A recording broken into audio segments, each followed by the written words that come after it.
কুরআন মধুর বাণী আমি যখনই শুনি আমার মন ভরে যায়।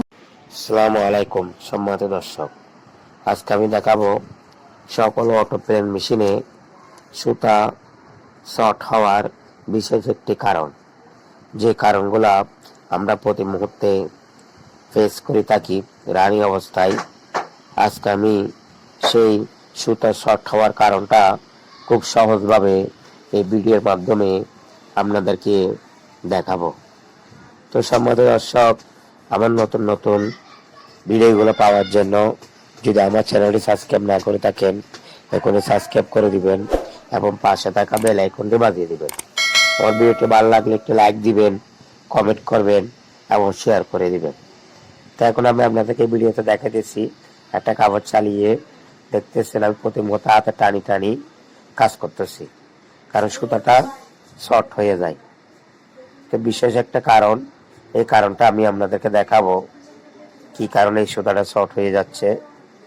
দেখতেছেন আপনারা প্রতি মারে সুতাটা নিডেলের গোড়া চলে আসতেছে, আবার যখন মেশিন চালাবো সুতাটা বাহির হয়ে যাবে। তো এখন এই সমস্যাটা কিভাবে সমাধান করি তা আপনারা দেখেন, খুব সহজ। তো এখন আমি আপনাদেরকে দেখাবো। আপনারা দেখতেছেন ভিডিওর মাধ্যমে ক্যামটা অনেক অ্যাডভান্স আছে। এই ক্যামটা যদি এরকম অ্যাডভান্স থাকে, আপনার এই সুতার শর্ট কাটাটা আপনি কখনো বন্ধ করতে পারবেন না। তো শর্ট কাটার মধ্যে আপনি এখানে হাত দিতে পারেন, দেখতে পারেন যে রানী অবস্থায় এই সমস্যাটা অনেক সময় হয়ে থাকে। তো সম্মানিত দর্শক, আপনারা দেখতেছেন আমি ক্যামটা লুজ দিছি, লুজ দিয়ে একটু এদিকে আনছি সামনের দিকে, আনার পরে আমি ক্যামটা ঠিক আছে কিনা স্ক্রু ড্রাইভারের মাধ্যমে এই জিনিসটা করি, দেখতেছি যে ক্যামের সাথে আমার ইয়ার সাথে মিল আছে কিনা। তো যদি এভাবে মিল থাকে তাহলে আর কোনো সমস্যা হবে না এবং সুতাটা নাম্বা হয়ে যাবে।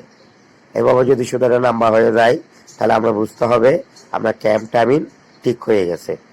তাহলে আর কোনো সমস্যা হবে না, সুন্দরভাবে অপারেটর কাজ করতে পারবে, আপনাকেও আর কোনো ডিস্টার্ব করবে না। তো আজকের জন্য এখানে বিদায়, আল্লাহ হাফেজ।